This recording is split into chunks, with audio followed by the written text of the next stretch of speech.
Assalamualaikum warahmatullahi wabarakatuh.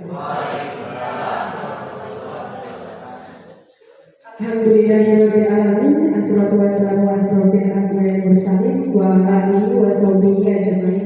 Amma ba'du. Yang terhormat Kepala Sekolah SMA Negeri 2 Buaya Remaja Bapak Ruslan Ridwan, Magister Pendidikan. Yang saya hormati Bapak Dewan Guru dan juga Ibu Dewan Guru dan juga anggota OSIS yang saya banggakan. Puji syukur kepada Allah Subhanahu wa Ta'ala yang telah memberi kita kesehatan dan juga kesempatan sehingga kita dapat berkumpul pada pagi hari ini dalam keadaan sehat walafiat. Salawat serta salam tak lupa kita sanjungkan kepada baginda Nabi Muhammad Sallallahu Alaihi Wasallam. Semoga kita mendapatkan syafaatnya nanti di yaumul akhir. Amin. Allahumma amin.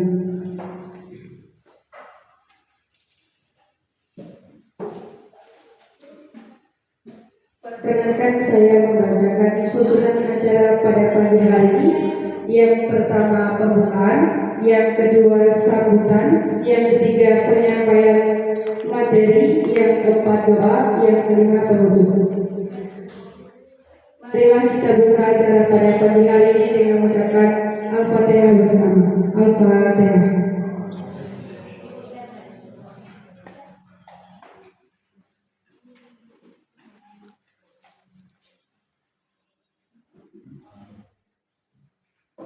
Acara selanjutnya yaitu sambutan oleh Bapak Jayaksa, Sarjana Sains. Kepada Bapak saya persilakan.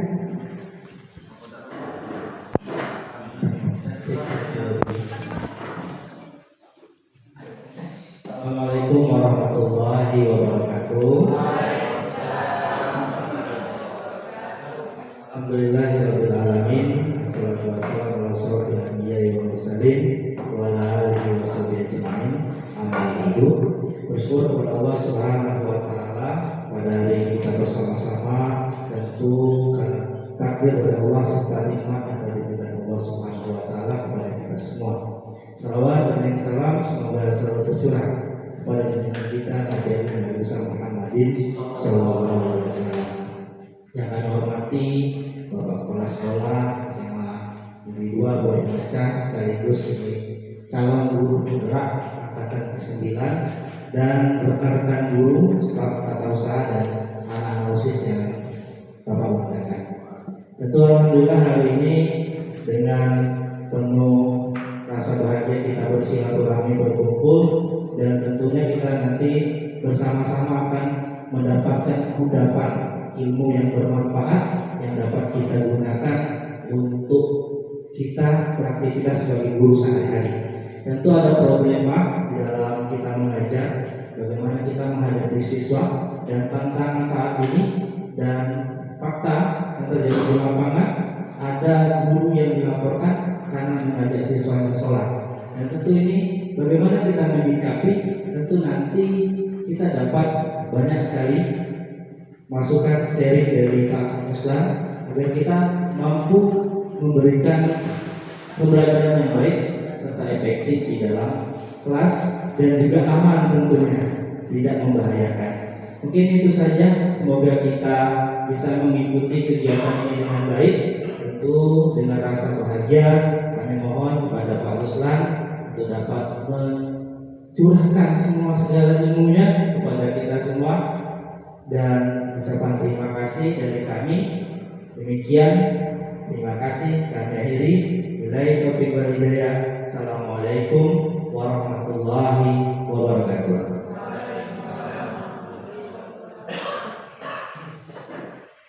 Acara selanjutnya yaitu penyampaian materi diseminasi modul 1.4 budaya positif SMA Negeri 2 Buaya Remaja. Kepada Bapak saya persilakan. Bismillahirrahmanirrahim. Terima kasih kepada moderator dan juga MC.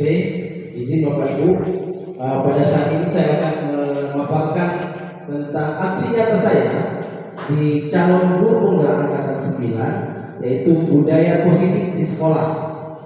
Ini adalah aksi nyata kami bagaimana budaya positif itu harus kita terus budayakan di sekolah.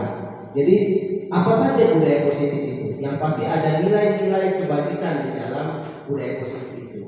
Dan kita ketahui dalam kurikulum Merdeka bahwa kita mengajar itu harus disesuaikan dengan kodrat alam pada anak. Artinya kodrat alam itu apa kemampuan anak-anak yang dimiliki, itu yang harus kita gali.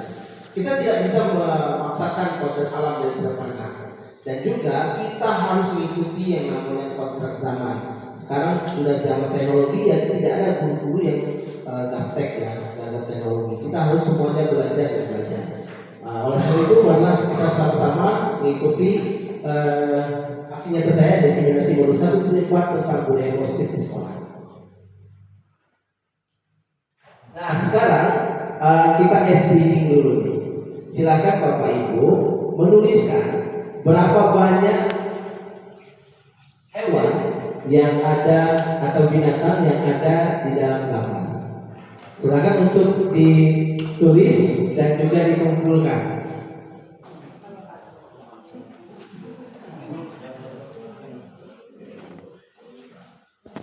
Atau ditulis di WA, nanti di grup share di grup. Oke. Kalau seandainya tidak ada bawa pena atau ini, silakan untuk ditulis di HP, di WA, nanti share di grup untuk anak-anak. Kami persilakan yang mau berapakah jumlah binatang. Tulis jenisnya.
Cukup.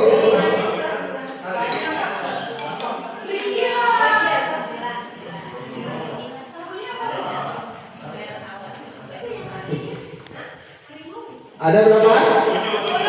10. Iya, 10. Satu buaya, jerapah, gajah, anjing, hiu, tikus,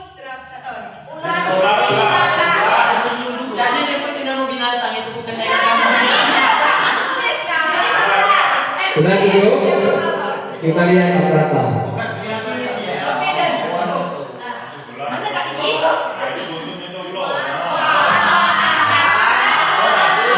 Ikan, ada berang-berang, ada penyu, ada gajah, ada nyamuk,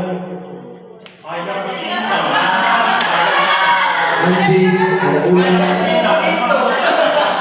ada pedang.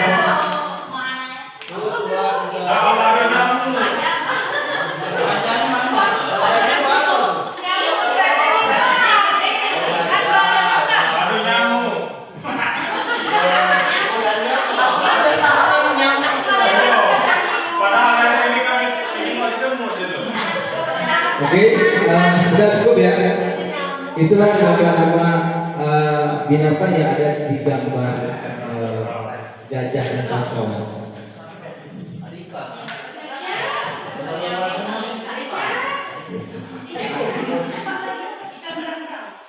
Perkenalkan, sebagai fasilitator kami adalah Dr. Haji Jajang Supriyatna, MPD, sedangkan pengajar praktikan saya adalah Ana Yuliana, sarjana pendidikan, dan saya sendiri adalah Ustaz Ridwan, MPD, calon guru penggerak angkatan 9.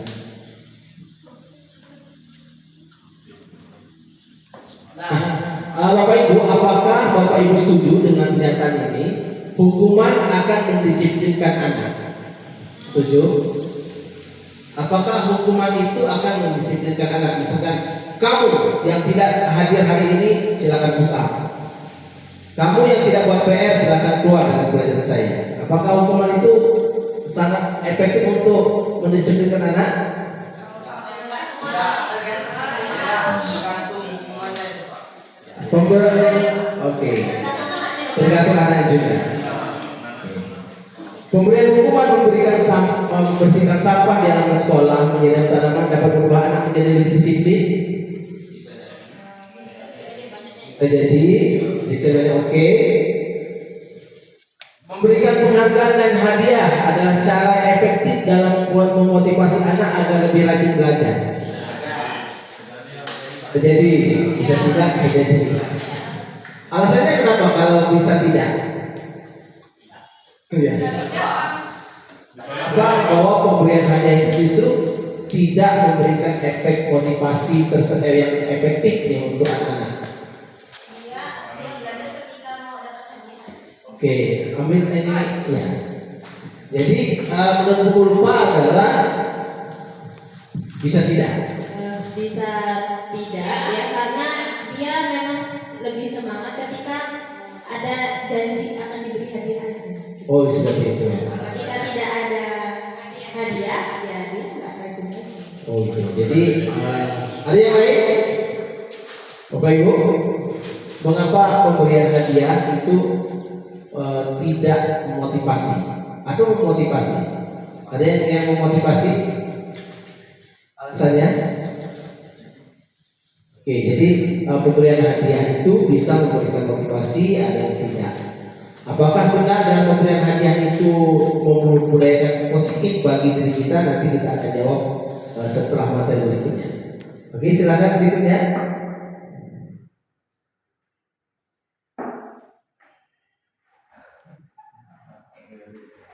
Oke, sekarang kita akan SBT yang kedua.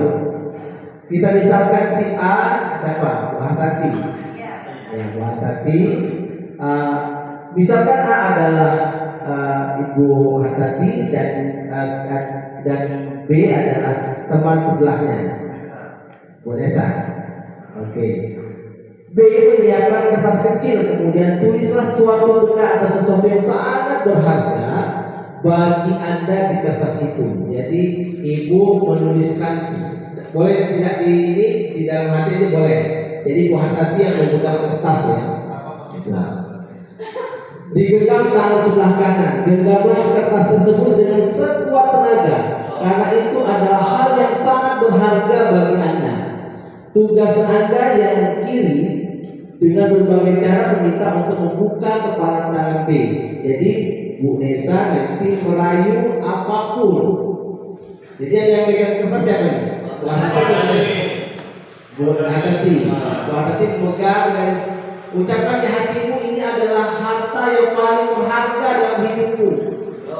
Sedangkan untuk si Bu Nesa nih, silakan bagaimana strategi Anda untuk mengetahui apa yang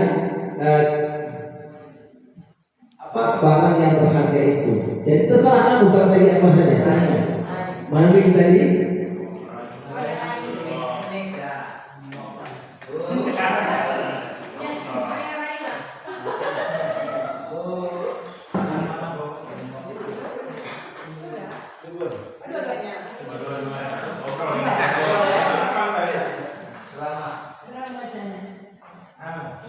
Bolehkah saya tahu apakah yang ada di genggaman Ibu?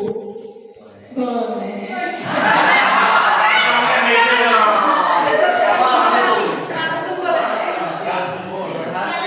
Tapi tebak dulu, apa isinya? Saya belum bisa menebak, Bu. Saya hanya ingin mengetahuinya secara langsung dari Ibu. Bisakah Ibu memberitahu kepada saya? Boleh Bu, karena saya sangat penasaran.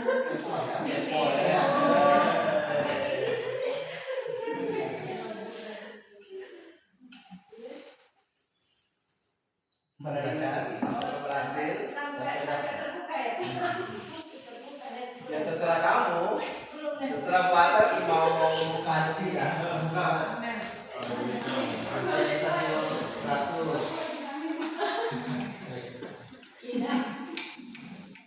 Bu, saya sangat ingin mengetahui sekali apakah Ibu berkenan untuk memberitahu kepada saya apakah yang ada di genggaman Ibu tersebut. Baiklah kalau begitu akan Ibu beritahu.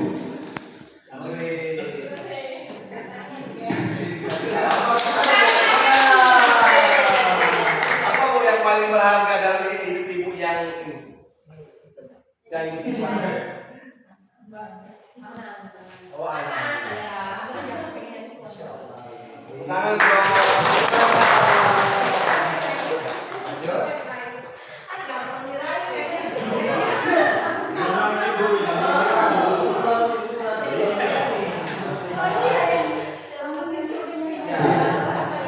Itu kan perubahan paradigma teori kontrol.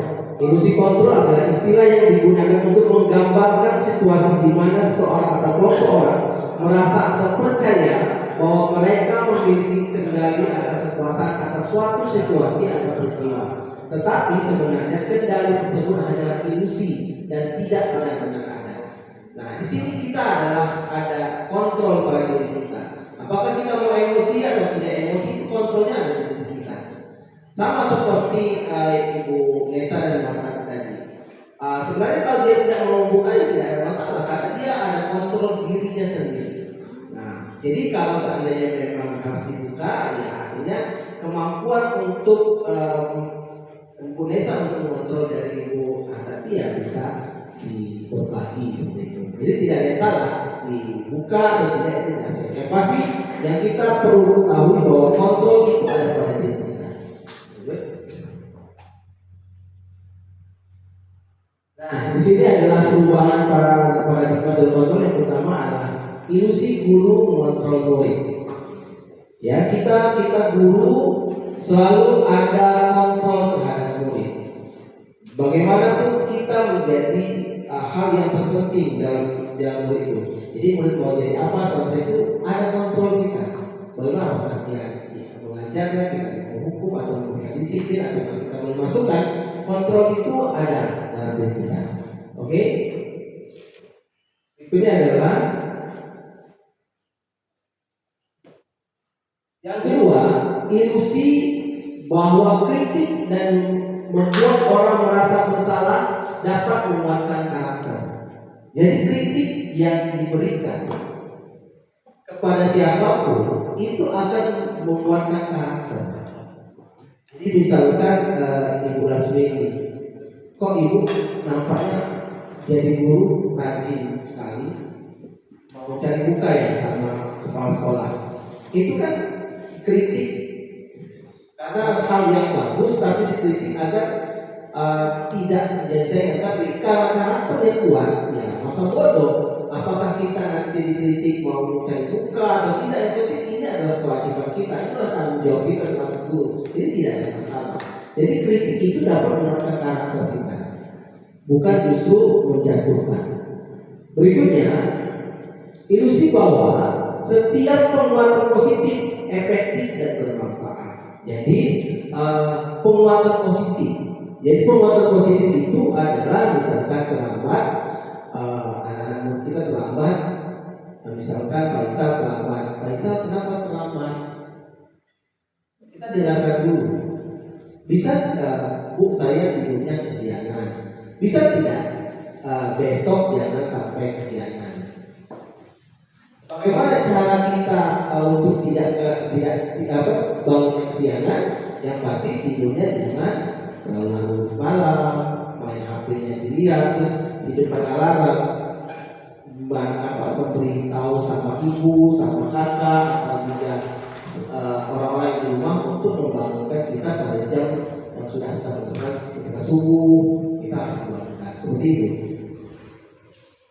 Berikutnya adalah perubahan teori kontrol. Berikutnya adalah ilusi bahwa orang dewasa memiliki hak untuk memaksa. Jadi siapapun itu, saudara tertua kita bisa memaksa adik-adiknya. Kita orang tua bisa memaksa anak-anak kita untuk berubah lebih baik. Dan juga orang-orang yang muda biasanya dia menerima paksaan-paksaan kita itu secara sendirinya. Karena kenapa? Karena kita memiliki hak dan mau untuk memaksa itu tersebut. Oke, lanjut.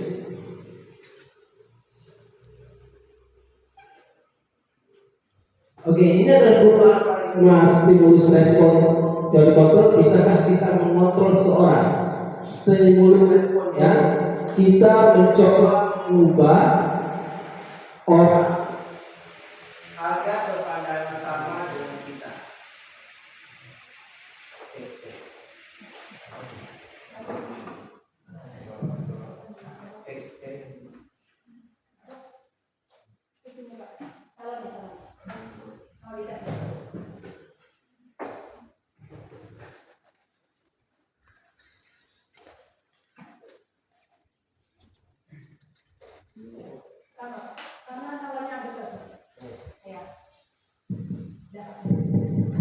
Oke, di sini adalah perubahan paradigma. Misalnya kita mengontrol seseorang, stimulus responnya adalah kita mencoba mengubah orang agar berpandangan sama dengan kita. Teori kontrolnya adalah kita berusaha memahami pandangan orang lain tentang dunia. Jadi kalau kita respon kita nih, kita mencoba mengubah orang agar berpandangan sama dengan kita. Itu adalah teori kontrolnya, kita berusaha memahami pandangan orang lain tentang dunia. Stimulus responnya, perilaku buruk dilihat sebagai suatu kesalahan. Teori kontrol adalah semua perilaku memiliki tujuan. Yang ketiga adalah orang lain bisa mengontrol saya, hanya Anda yang bisa mengontrol diri Anda. Pemaksaan ada pada saat bujukan gagal. Kolaborasi dan konsensus menciptakan pilihan-pilihan baru. Nah, jadi seperti Bu Nesa tadi itu, pemaksaan itu ada pada saat tujuan gagal. Jadi ketika tujuannya gagal, maka dia terus memaksa terus agar dibukakan. Sedangkan kolaborasi dan proses menciptakan pilihan-pilihan baru. Jadi ada pilihan-pilihan baru. Berikutnya adalah model berpikir menang kalah. Sedangkan ini adalah model berpikir, teori kontrol adalah model berpikir menang-menang. Artinya di dalam teori kontrol tidak ada yang salah dalam setiap perbuatan, walaupun itu salah pasti dia ada tujuan mengapa dia melakukan kesalahan. Seperti misalkan Faisal tadi terlambat, dia ada alasan tersendiri. Oh, dia tidurnya kesiangan karena malamnya membantu orang tuanya, atau dia terlambat karena motornya rusak. Jadi semuanya harus ada positif, ya, dampak positif bagi siswa itu sendiri. Lanjut.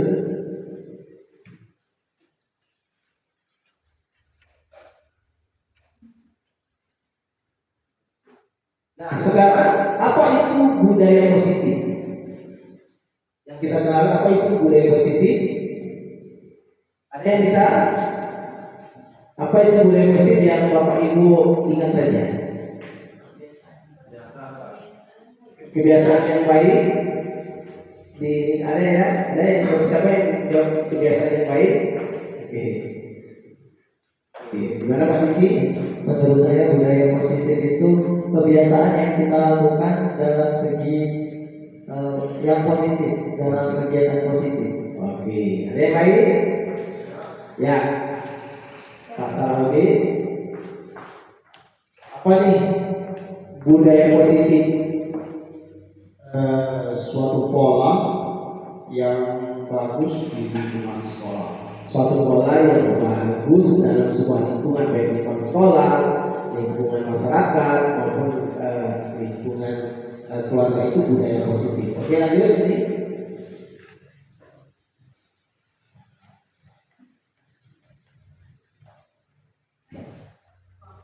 Ya, budaya positif adalah nilai-nilai keyakinan-keyakinan, kebiasaan-kebiasaan yang ada di sekolah yang berpihak kepada murid dan dapat berkembang menjadi pribadi yang kritis, penuh hormat dan bertanggung jawab. Artinya, dengan nilai-nilai positif, kontrol yang baik bagi kita, maka akan menciptakan anak-anak itu menjadi murid-murid yang bertanggung jawab.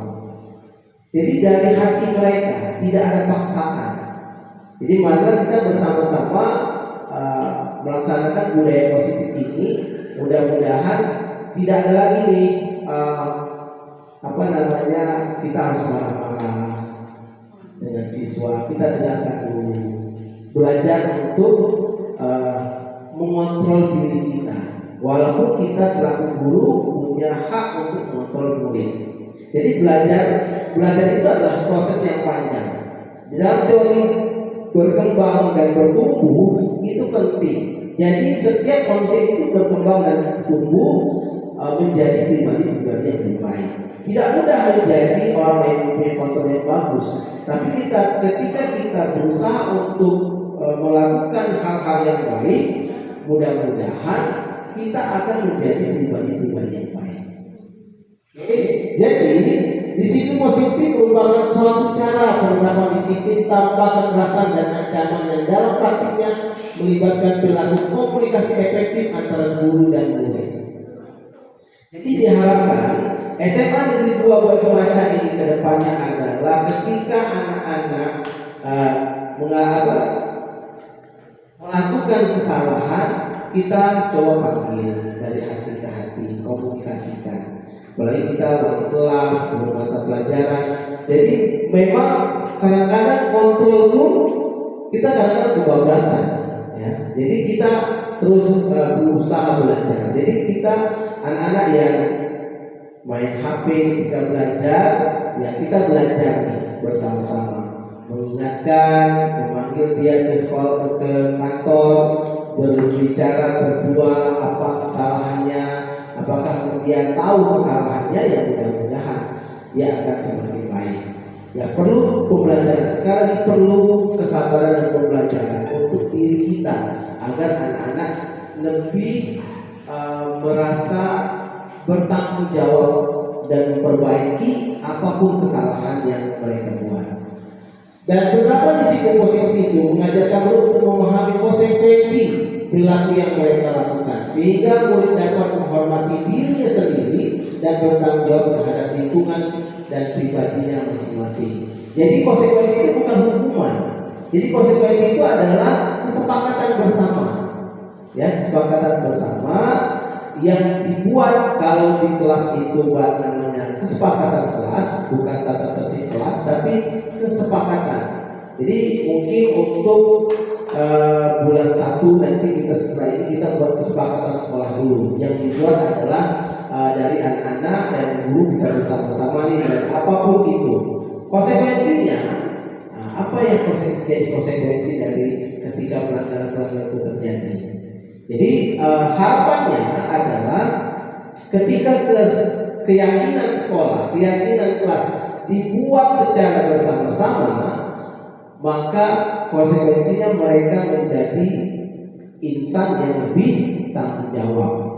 Karena mereka menghormati dirinya sendiri. Karena kebijakan itu kan bersama-sama, bukan kita yang menentukan, tapi mereka dan bersama-sama kita untuk membuat kesepakatan bersama-sama. Oke. Jadi disiplin positif merupakan salah satu cara menerapkan budaya positif yang bertujuan untuk menumbuhkan kesadaran serta memberdayakan murid untuk melakukan sesuatu tanpa sokongan, ancaman maupun hukuman. Oke, itu disiplin positif.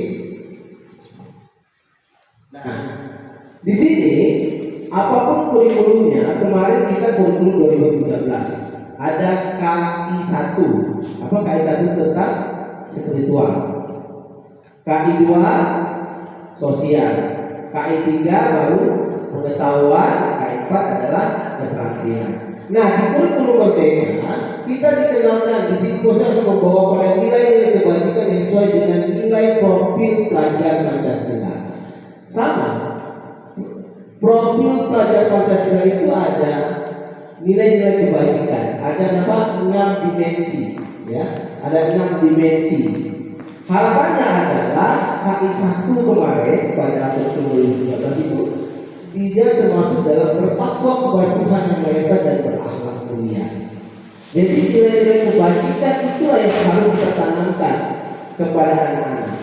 Terus berbudaya global, berpendidikan global. Apalagi di SMA Negeri 2 Boyolmaca ini adalah semuanya sangat beraneka ragam. Ada suku asli sini, suku Ogan, suku Semendau, terus ada dari suku Sunda, dari Jawa, suku Bali. Agamanya pun relatif bermacam-macam. Ada sekitar 10% agama Hindu, ada yang agama Buddha, dan ada yang walaupun mayoritasnya adalah agama Islam. Tapi sejauh ini proses pembelajaran ya kita berkebinekaan global luar biasa ya. Tidak ada yang circle ya, circle atau kelompok-kelompok yang mengatasnamakan orang Bali, orang Sunda, agama Hindu, tidak ada. Alhamdulillah. Artinya dalam SMA Negeri 2 Boyolmaca ini untuk berkebinekaan global itu sudah berjalan dengan baik. Gotong royong ya, alhamdulillah ini walaupun ada anak-anak yang harus dipanggil dulu, tapi jiwa gotong royongan mereka luar biasa. Jadi kemarin ada yang terlambat nih sekolah karena membantu. Kemarin si Nyoman terlambat, jadi orang atau hanya satu, jadi orang 3 berapa? Dia harus membantu temannya dulu nih. Pasti si 2 temannya tadi, si Rido, itu pasti dia bertanya-tanya nih, mau lanjut meninggalkan Nyoman, pasti tidak tega, dibantu mereka terlambat, pasti mereka sudah punya konsekuensi tersendiri. Tapi ya semuanya tepat. Ya kalau memang dia harus meninggalkan Nyoman, artinya dia takut akan hukuman nanti terlambat nanti kena sanksi nih. Tapi kalau dia tinggalkan kasihan Nyoman sendirian. Jadi keputusan semuanya baik ya. Itu adalah mandiri. Nah ini mandiri ini adalah nilai mandiri ini yang harus kita tanamkan kepada anak-anak. Karena kan anak-anak sendiri kalau jam kosong ini kalau tidak diberikan tugas, biasanya mereka lebih asik main handphone. Apalagi di SMA Negeri 2 Boyolmaca ini kan kita tidak menghalangi anak-anak untuk tidak membawa handphone, dipersilahkan. Artinya kedepannya itu satu perubahan yang akan kita lakukan, pembelajarannya itu harus berbasis media digital. Nanti mungkin bulan 1, bulan 2 kita akan ada workshop untuk pembuatan video pembelajaran. Seperti itu. Dan saya yakin anak-anak lebih pintar pada kita, karena anak-anak itu canggih, ya mereka sudah kodrat zamannya. Jadi kita tidak bisa mengalahkan mereka punya kodrat zaman tersendiri. Artinya mereka jauh lebih teknologi lebih bagus. Zaman kita dulu kan waktu SMA mungkin kerennya ya baru foto, swap foto saja, masih Facebook. Sekarang banyak sekali media sosial, Instagram, TikTok, semuanya mereka ikuti. Dan itulah zamannya. Benar kritis dan kreatif. Nah, mudah-mudahan dengan diperbolehkannya mereka menggunakan HP ketika di sekolahan, membawa HP, dia akan membuat mereka lebih kreatif dan benar kritis. Benar kritis artinya mereka bisa membedakan mana itu contohnya yang baik, permainan yang baik, mana tontonan yang tidak bagus, dan juga permainan yang tidak baik. Oke, lanjut. Itulah nilai kebajikan yang diharapkan dalam budaya positif. Lanjut. Langkah awal dalam keyakinan kelas akan terjadi. Langkah awal dalam pembuatan keyakinan kelas itu sama-sama Bapak Ibu nanti menanyakan.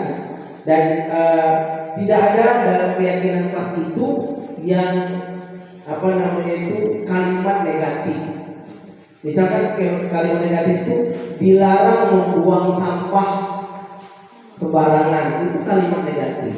Ubah menjadi kalimat positifnya adalah buanglah sampah pada tempatnya. Jadi lebih sejuk. Jadi anak-anak lebih membacanya lebih enak dan mereka lebih mematuhi. Ya. Jangan terlambat. Apa kata kalau positif? Jadi datanglah ya kalau lebih awal pada waktu. Oke, ini adalah kebutuhan dasar.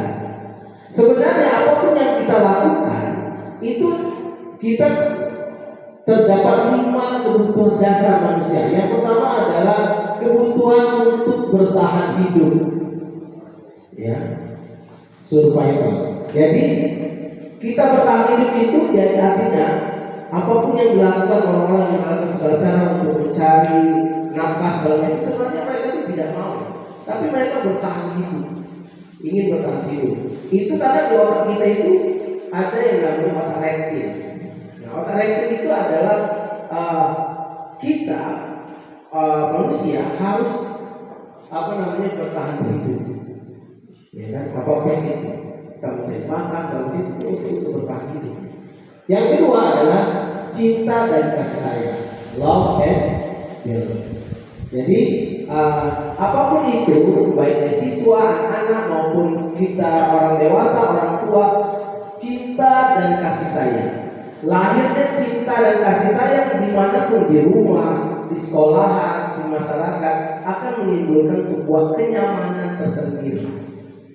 Makanya kalau kita tanya nih, kalau dia ada masuk, apakah kamu bahagia sekolah di sini?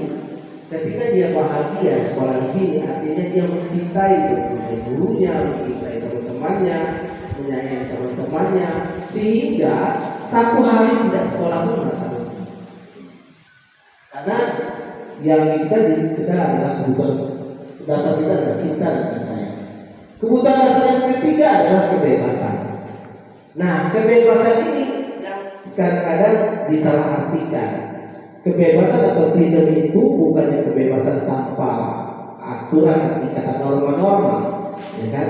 Nah, kadang-kadang nih anak-anak sesukanya sendiri, mau masuk, mau tidak, ya, mau mengerjakan PR atau tidak. Kenapa? Karena jiwanya ingin kebebasan. Karena itu kebutuhan dasar dia. Dia mau bebas apapun, tapi dari kebebasan, tapi ada norma-norma. Sehingga kita kalau memberikan pengertian, mudah-mudahan dia tahu apa itu kebebasan yang sesungguhnya. Berikutnya adalah kesenangan. Jadi sekolah itu adalah kita ciptakan kesenangan. Ya, kalau dia senang sekolah maka dia rajin. Karena kita pun sama, kita guru-guru orang tua karena kesenangan, panggilan jiwa. Walaupun dulu kita tidak mau menjadi guru, tapi ya karena kita lama-lama mencintai, artinya kita tidak pernah kan kita datang pukul misalkan 7.30 kita datang jam 10. Walaupun kita terlambat 5 menit misalkan gurunya, tetap kita di rumah itu sudah berusaha selalu mungkin nih. Apapun pekerjaan yang bisa cancel dulu nih. Yang penting hadir menemani membersamai anak-anak kita di sekolahan. Kenapa? Karena kita itu kesenangan kita, panggilan jiwa kita. Kalau kita izin, Pak izin, saya tidak bisa, saya harus mengantarkan. Sebelum kita mengirimkan kabar itu, kita sudah ada rasa tanggung jawabnya. Enak gak ya? Sopan gak ya?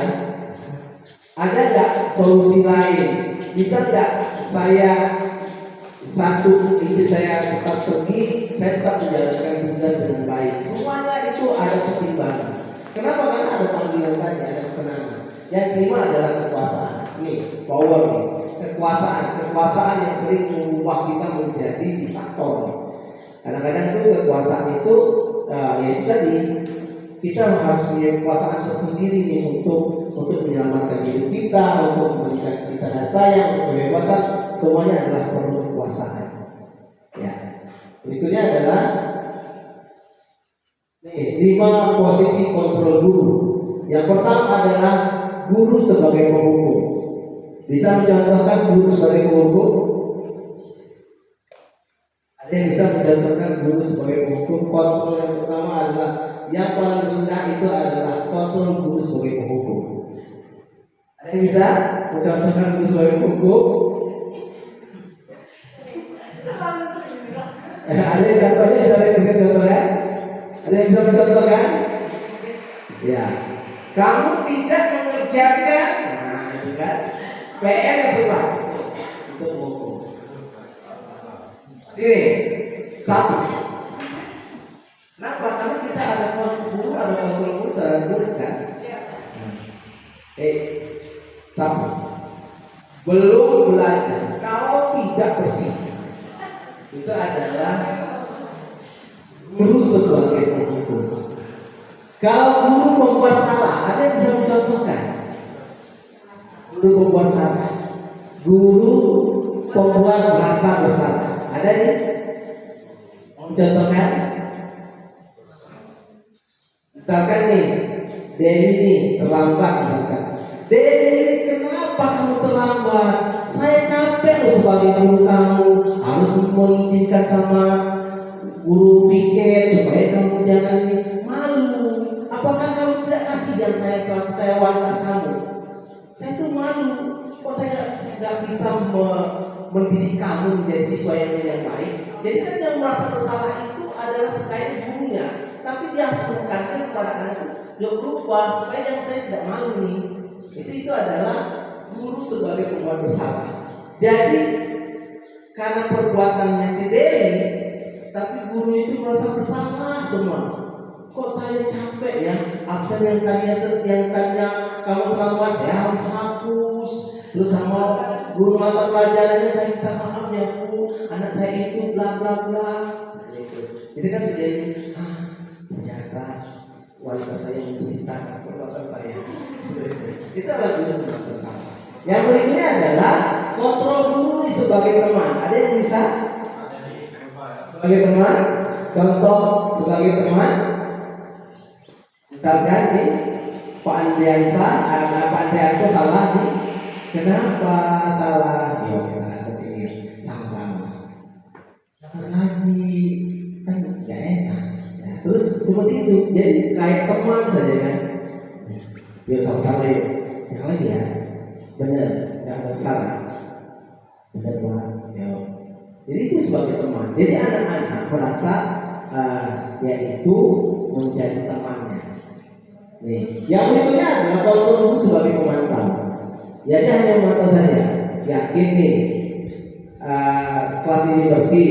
Siapa yang nggak piket? Saya Pak. Yuk sama-sama nih. Yakin yang ini bisa? Nanti Bapak lihat ya, bisa bersih atau tidak. Nah, itu. Jadi sebagai pemantau. Kalau sebagai manajer ini adalah posisi tertinggi. Jadi anak-anak yang bisa tidak piket nih, anak-anak yang piket hari ini, Bapak yakin kalian bisa menyelesaikan tugas kalian. Bisa? Bapak percaya? Siap, lakukan. Jadi di situ, jadi anak-anak dengan sendirinya nih tanggung jawab. Pak, apakah itu posisi hukuman itu artinya tidak boleh? Ya, kadang-kadang itu boleh juga untuk memahami anak-anak bahwa itu tidak boleh. Tapi kita lakukan dulu yang terbaik sebagai manajer dulu, sebagai teman, sebagai pemantau seperti itu. Ya, ini adalah 5 posisi kontrol guru. Jadi Bapak Ibu yang selama ini di mana nih posisi kita? Ya lanjut.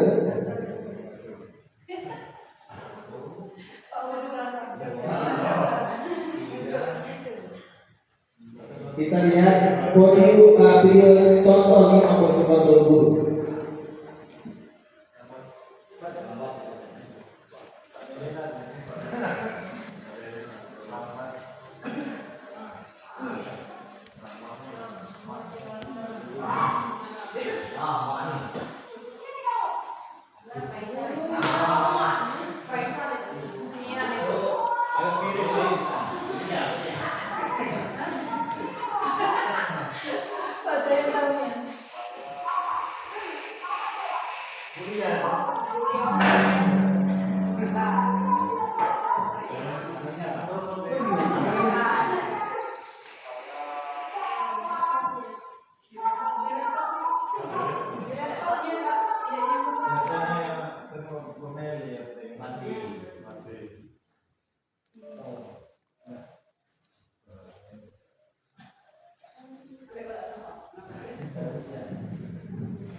Asal begini masukin.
Oke Bapak Ibu, itulah video 5 kontrol posisi terguru.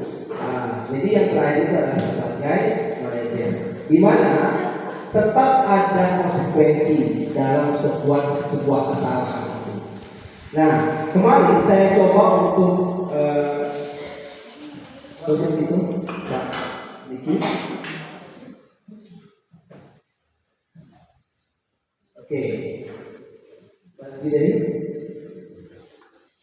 Nah, kemarin saya coba untuk melakukan studi kasus, yaitu terhadap Boni dan juga Diana tentang segitiga restitusi. Jadi segitiga restitusi itu di mana adalah suatu kontrol yang harus kita laksanakan. Ada 3 buah langkah dalam segitiga restitusi itu. Ya, ada yang tahu Bapak Ibu segitiga restitusi itu apa?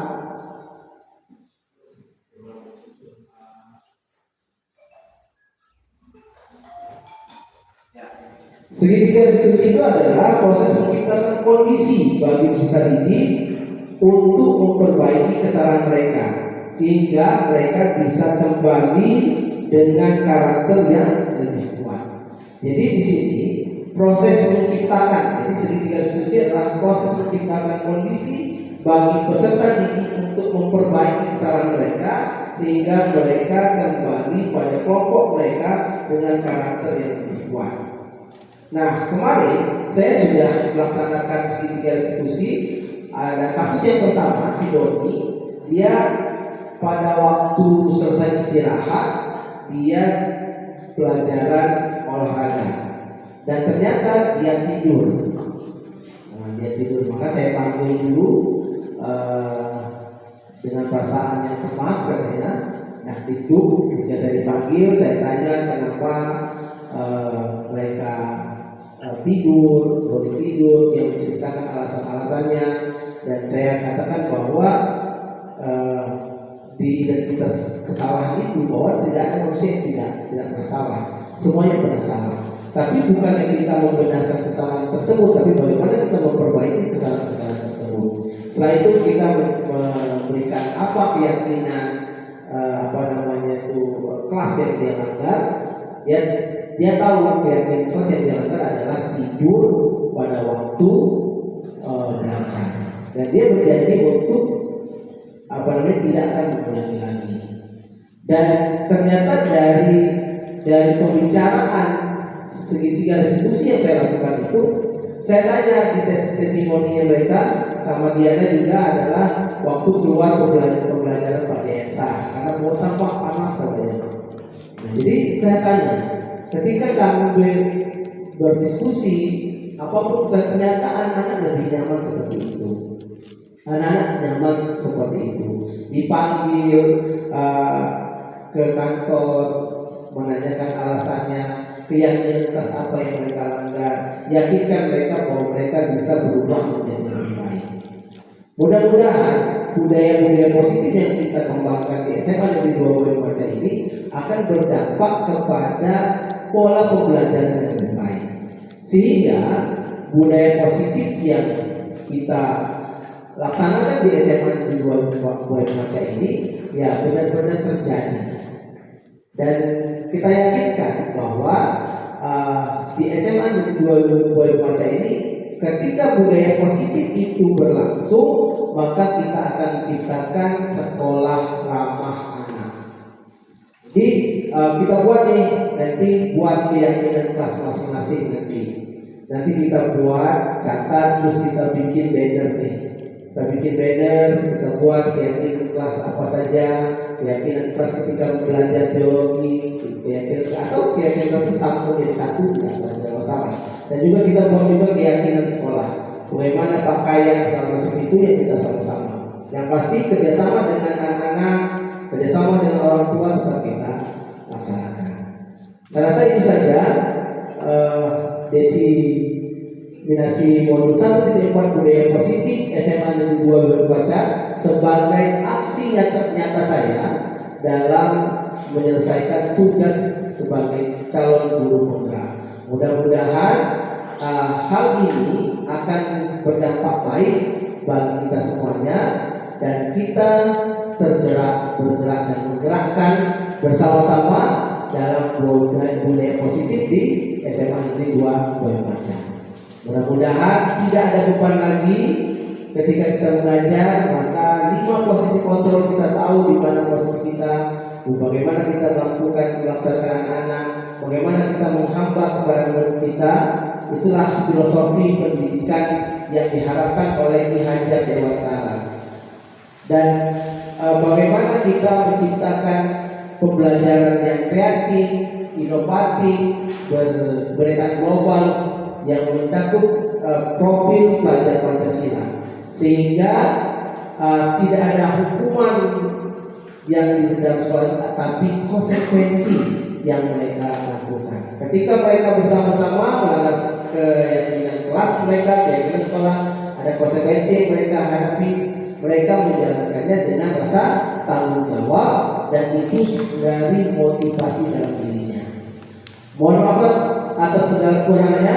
Sebelum saya tutup, ada yang mau tanyakan? Silakan, ada yang mau bertanya sebelum kita mengakhiri kegiatan ini. Ada yang mau ditanyakan? Monggo silakan, tentang budaya positif. Nah, moderator, jika ada yang mau bertanya, Silakan untuk Bapak Ibu, kita buka dengan sesi pertanyaan. Silakan yang bertanya dari Bapak. Saya. Ya.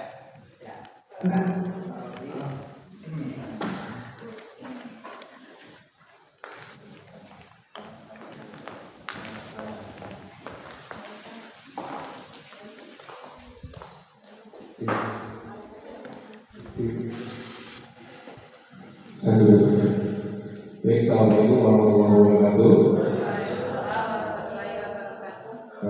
Mohon izin bahwa sebelumnya saya ingin bertanya, budaya positif secara garis besar yang lebih itu tentang kebiasaan hal-hal yang baik, mencakup sikap, perilaku dan tindakan.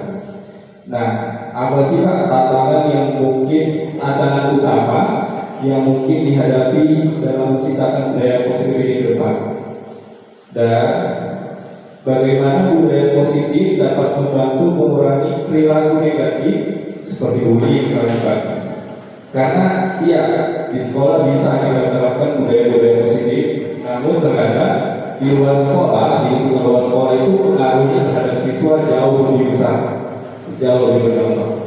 Oke, itu kan. Assalamualaikum warahmatullahi wabarakatuh. Oke, terima kasih Pak Robi. Pertanyaan yang pertama adalah bagaimana menerapkan budaya positif di sekolah. Yang pasti adalah budaya positif itu akan terlaksana dengan baik apabila semua warga sekolah memahami dan ingin secara konsisten untuk melaksanakan budaya positif itu sendiri. Dan kita belajar bagaimana posisi kontrol kita. Biasanya kalau sudah belajar di sini, setelah saya belajar, ternyata posisi menurut saya adalah di posisi yang paling tinggi, paling rendah, nomor 1, guru sebagai pemukul. Nah, di situ kita pahami, kita tumbuh dan berkembang, kita banyak membaca, ikut seminar, ikut workshop, ikut pelatihan di PMN. Itu banyak sekali bagaimana menerapkan budaya positif. Kita mengamati, meniru dan modifikasi budaya positif itu sendiri. Jadi ketika kita mengetahui bahwa ketika budaya positif itu akan menghasilkan dampak yang baik bagi lingkungan sekolah, maka kita adalah konsisten. Makanya nanti setiap akhir dari semester itu kita akan merefleksi, ada yang monitoring, mengevaluasi dan merefleksi apa saja yang menjadi titik lemah kita dalam menerapkan budaya positif. Yang berikutnya adalah konsisten bagi diri kita. Ketika kita konsisten untuk memperbaiki diri kita, tumbuh berkembang menjadi guru-guru yang baik, insya Allah budaya positif itu akan muncul dengan sendirinya. Yang pasti anak-anak juga sama pendekatan restitusi, memberikan tanggung jawab seperti itu. Dan juga bagaimana untuk membentengi mereka di luar, karena anak-anak itu hampir 50% atau 40% di sekolahan atau 30% dari jumlah jam mereka itu mungkin hampir 30% dari 8 jam mereka itu di sekolah ini. Artinya ada 16 jam mereka keluar. Jadi memang kita harus membentengi mereka dengan nilai-nilai Tauhid Pancasila, Tuhan Yang Esa ya. Terus juga harus mandiri, bernalar kritis. Bagaimana mereka sudah kita tanamkan di sekolahan, apa dampak dari perbuatan mereka. Karena itu tadi masalah bully itu memang tidak terjadi kadang-kadang secara nyata ya. Kamu itu pakai kamu jelek. Tapi kadang-kadang bully juga dapat berlangsung melalui media sosial. Bully melalui grup, sekali tersinggung, sehingga tugas kita guru adalah bagaimana kita memberikan pengetahuan kepada anak-anak dampak dari pergaulan yang salah. Kita kasih tahu sama mereka bahwa untuk melihat orang itu, lihatlah sahabatnya. Itu kata-kata. Kalau kau mau mengenal seseorang, kenalilah sahabatnya. Kalau sahabatnya baik, maka insya Allah dia akan orang yang baik. Tapi kalau orangnya buruk, suka bukan selama itu, memang kadang-kadang dia bisa berkata membentengi, tapi pasti suatu saat dia pasti terkena warna tersendiri. Makanya kita harus kasih tahu sama anak-anak, mencari lingkungan yang baik. Ketika lingkungan itu tidak baik, kita panggil orang tuanya untuk bila perlu, kalau kemungkinan terburuk itu disuruh pindah kalau memang lingkungan itu kurang baik untuk perkembangan anak-anak. Makanya orang tua itu mempunyai peran yang cukup besar ya dalam lingkungan, karena kontrol kita terhadap anak-anak di sekolah, tapi kontrol di rumah adalah orang tua. Makanya orang tua juga nanti kita evaluasi nih, apakah mereka harus dipanggil juga di sekolah untuk bersama-sama membahas bagaimana budaya positifnya tidak hanya dilakukan di sekolahan, tapi juga dilakukan di masyarakat. Itu saja. Terima kasih. Gimana Pak Robi? Ada lagi yang mau tanyakan?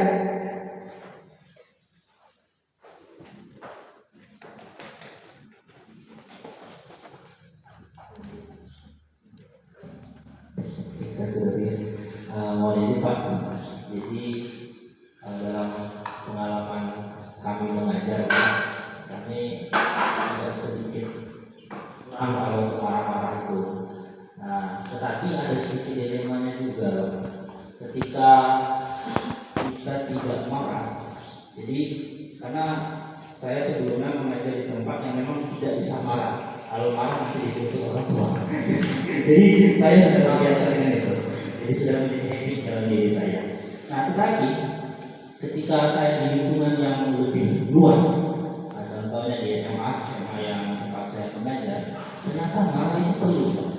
Itu salah satu dilema. Nah, tetapi dalam hal ini mungkin saya riwayat seperti apakah yang saya lakukan itu tepat atau tidak. Jadi saya dalam mengajar, saya sudah termasuk itu sudah terlihat psikologi anak itu bahwa anaknya sedang capek, terus sudah tidak sanggup untuk belajar. Jadi ketika dalam pembelajaran saya itu membuat konsensus kesepakatan, kalian sanggup belajar berapa menit? Aku 20 menit, oke. Kalau sanggup 20 menit tidak ada gerakan tambahan, tidak boleh gerak, perhatian fokus kepada saya. Terus dalam yang waktu selanjutnya saya bolehkan istirahat. Dalam istirahat itu Pak, kondisi di sini saya perbolehkan mereka buka handphone, ngobrol dan sebagainya. Setelah itu saya tanya lagi, masih sanggup tidak untuk belajar? Kalau sanggup saya kita lanjutkan, dan apakah itu tepat atau tidak? Tapi kalau seandainya kita paksakan, ada anak-anak yang pengen belajar terus, tapi sebagian besar juga dibiarkan. Jadi pernah saya itu memperlakukan siswa yang tidak mau belajar silakan duduk di belakang, yang mau belajar saja di depan. Nah, itu beberapa tindakan-tindakan yang menurut yang pernah saya lakukan. Apakah hal tersebut merupakan tidak baik atau perlu masukan dari Bapak seperti itu? Jadi bagaimana menumbuhkan budaya positif kita dalam mengajar? Karena kalau kita mau paksakan mereka untuk pintar semua, rasanya pecah katanya, Pak. Seperti itu. Jadi mungkin kami butuh masukan dari Bapak. Terima kasih Pak Yensa. Memang untuk menjadi guru yang baik butuh proses yang panjang, tidak mudah.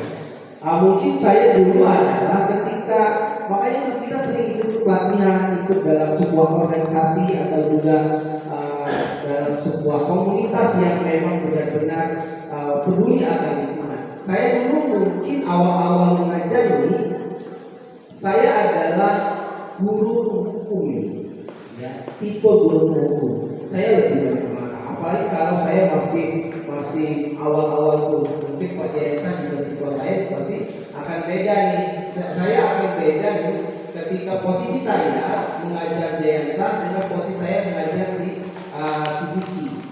Itu jauh berbeda. Tingkat emosi saya itu jauh menurun di 30%. Ya. Kalau dulu saya kalau tidak mengerti ya pasti catatan Pak Yensa bentuknya yang tadinya rapi bisa menjadi kotor karena lempar saya. Karena tuntutan saya ingin anak-anak saya ini tahu, paham, mampu bersaing di di perguruan tinggi negeri maupun swasta yang favorit. Mereka ketika tes mereka lulus. Jadi apapun itu nilai-nilai kejujuran saya kunjung betul. Ternyata menurut kita bagus itu kurang bagus.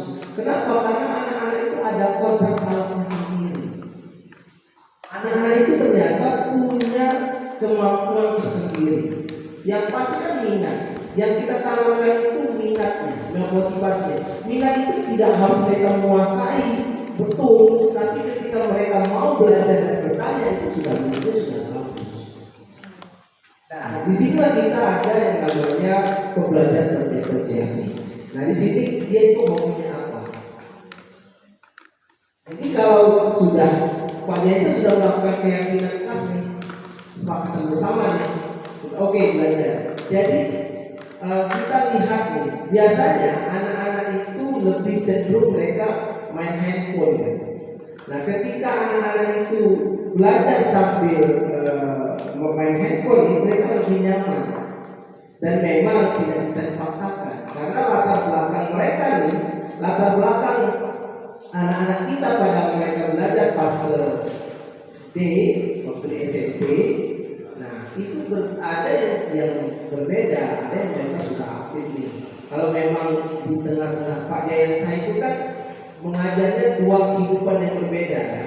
Ketika di SMP-nya adalah nilai-nilai kebajikannya sudah tinggi, di rumah, di sekolahan, dan juga dari fase A, B, C-nya juga sudah bagus karena dia SMP ini ya bisa terpadu dengan keterpaduannya. Ada lagi di salah satu sekolahan yang memang butuh energi yang keras. Tidak salah menjadi guru kontrol sebagai guru, tidak salah. Sekali-sekali memang kita harus anak-anak diberitahu disiplin. Tapi kan kita mencari celah di mana jangan sampai posisi penghukum kontrol sebagai penghukum menjadi dominan dalam diri kita. Kita akan sharing, kita bicarakan bagaimana konsekuensi mereka. Dan itu tidak salah. Setiap kita melakukan percobaan. Karena akan berbeda nih, 10-1 kita akan melaksanakan pelaksanaan berbeda di pembelajarannya di 10-2. Kita akan berbeda nih dengan 10-3, kita akan berbeda pembelajarannya di 10-4. Walaupun pada sekolah yang sama. Karena tadi anak-anaknya berbeda-beda, begitu unik. Yang pasti yang menjadi catatan kita bagaimana anak-anak secara merdeka mereka melaksanakan kodratnya apa kemampuannya. Makanya itu di dalam kurikulum merdeka ini kita akan dibagi nih. Harus dari awal itu kita bagi di mana dan fokus mereka ini. Nilai-nilai mana yang mereka lebih unggul? Apakah pelajaran lain mereka boleh, tapi kan kita tidak bisa memaksakan mereka yang lebih ya. Tapi mereka wajib tahu, kalau tapi dia akan menguasai pada satu bidang. Dan bidang itulah yang harus kita fasilitasi di sekolah. Tidak ada yang salah Pak, yang sampai memang seperti itu. Dan anak-anak itu memang dia akan kita bersama-sama nih. Oke, kesepakatan 20 menit. Minggu depan atau bulan depan ini 25 menit. Bulan depan lagi 30 menit. Jadi semakin bertambah. Dan kita akan mengetahui gaya mereka belajar masing-masing. Karena berbeda-beda tuh. Ada yang secara estetik, ada yang visual, ada audio. Jadi itulah yang memang benar-benar kita bersama-sama. Jadi kesepakatan kelas itu yang kita buat itu akan menciptakan suasana belajar sendiri. Pak, 20 menit Pak ya, kita sudah ikut SPT. Oke, 20 belajar, tidak ada gaya tambahan, semuanya tidak ada yang ngobrol, fokus, oke, paham, satu cukup. Kita tidak mengejar materi, karena kurikulum merdeka kan ada 2 tahun setiap fasenya, cukup nanti. Oke, sudah kita SPT nih. SPT itu untuk kembali berrefresh. Kalau kita itu sudah berrefresh, boleh apapun itu. Yang pasti kalau memang toh mereka harus keluar sebentar, mohon izin sama guru piket bahwa anak-anak itu masa SPT. Mereka minta izin, silakan, tidak ada masalah. Yang pasti anak-anak tetap mencintai diri kita. Bagaimana mencintai diri kita? Mereka masuk di kelas. Ketika mereka masuk di kelas, artinya mereka sudah ada minat. Itu poin penting tuh.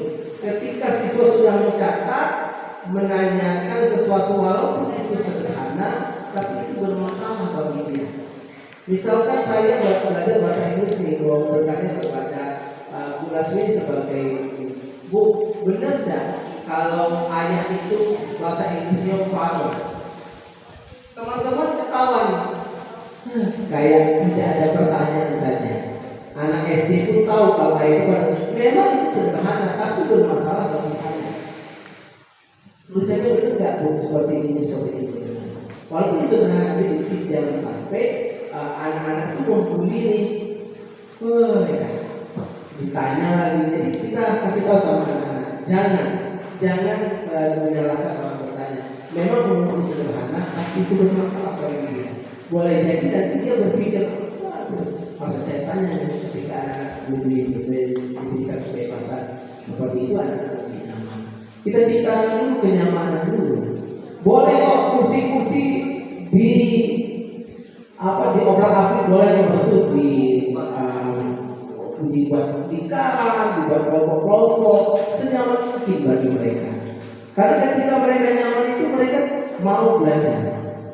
Ya, tidak bosan seperti itu. Jadi Pak Jensan memang butuh proses ya. Kita harus cuma seperti ini coba lagi teori dan kontrol gimana ya. Karena itu tadi, karena kita tumbuh dan berkembang itu karena kita ada rasa tanggung jawab. Kita pengen berubah itu karena kita ada rasa tanggung jawab. Kalau kita tidak ada rasa tanggung jawab, masa bodoh. Mau anaknya masuk, mau tidur, mau terserah.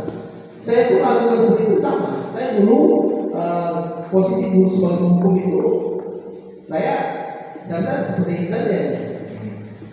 Cukup tangan di belakang sambil mengambil yang keluar. Jadi karena anak-anak itu kayak pura-pura ada kepala tapi tidak ada badan. Tapi tidak apa. Jadi di situ kita belajar mendewasakan diri. Jadi semakin banyak kita mendengar pengalaman Pak Densa, Pak Diki, Bu Sarifah, mendengar seperti ini. Kalau anak itu jangan seperti itu. Anaknya ngambekan, anaknya mau kadang-kadang posisinya seperti itu. Ada anak-anak yang dilahirkan dalam suasana keluarga yang berbeda-beda. Anak yang broken home itu lebih susah mereka untuk mencari jati diri karena cinta dan kasih sayangnya sudah berkurang dalam rumah tangganya. Dan itu adalah tugas kita. Biasanya anak-anak yang broken home itu lebih labil. Kalau dia posisi single parent itu, ibunya itu dia biasanya lebih cerewet ya. Kenapa? Karena dia posisinya sebagai bapak dalam dirinya. Nah itulah yang harus kita amati dulu, kita lihat kenapa sih dia biasanya kan anak-anak yang seperti itu kan dia mencari cara bagaimana dia diperhatikan. Suatu kenikmatan bagi dia dimarahi itu, bukan milik kuasai berupa marah tidak. Ya oh ternyata berupa masih peduli sama saya. Karena pengalaman saya itu siswa sengaja tidak masukkan baju agar ditegur oleh wali kelasnya. Karena satu kalimat yang mereka cukup tertantang, kamu harus keluar baju terus. Saya selaku wali kelas tidak mau menguruskan masa bodoh. Jadi di depan wali kelas sengaja dimasukin, dikeluarkannya. Jadi apa namanya itu? Wali kelas itu melengos masa bodoh. Jadi saya panggil sini. Kenapa? Pak, mohon maaf. Jadi mereka bilang, Pak, mohon maaf, kami mengeluarkan baju ini, kami sengaja Pak, jangan marah ya Pak. Biar wali kelas kami tadi benar nggak? Jadi saya harus panggil wali kelasnya. Jadi ketika dimasukkan jadi tadi mereka mencari jangan sampai mereka menjadi anak-anak yang tidak diperhatikan seperti itu. Terima kasih. Ada yang lagi? Keluar Pak Jasa? Oke. Kemana yang lain? Dimonterikan cukup? Cukup ya?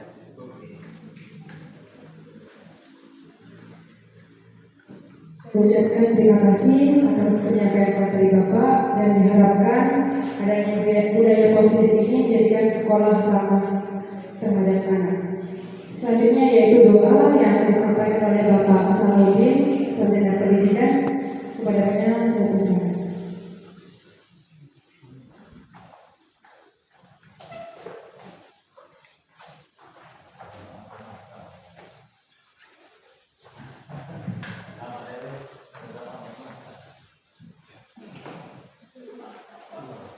Bismillahirrahmanirrahim. Pak Yana, mengatakan mudah-mudahan kita hari ini biasa diberkahi oleh Allah Subhanahu wa taala. A'udzubillahi minasyaitonir rajim. Bismillahirrahmanirrahim. Alhamdulillahirabbil alamin wassalatu wassalamu ala rasulillah Muhammadin wa ala alihi washabbihi ajma'in. Allahumma shalli ala sayyidina Muhammad wa ala ali sayyidina Muhammad. Allahumma hadza majlisana majlisan mubarrakan wa tabarrakan ma'suman innaka ala kulli syai'in qadir. Allahumma iftah 'alaina wa abwaabal barakah wa abwaabal ni'mah wa abwaabal isyihah wa abwaabal quwwati wa abwaabal jannah. Rabbana ighfir lana dzunubana wa liwalidina warhamhuma kama rabbayana shighara. Jami'il muslimin wal muslimat wal mu'minin wal mu'minat bi rahmatika ya arhamar rahimin. Rabbana atina fid dunya hasanah wa fil akhirati hasanah wa qina azabannar. Bi fadlika subhana rabbika rabbil izzati amma yasifun wa salamun alal mursalin walhamdulillahi. Assalamualaikum warahmatullahi wabarakatuh.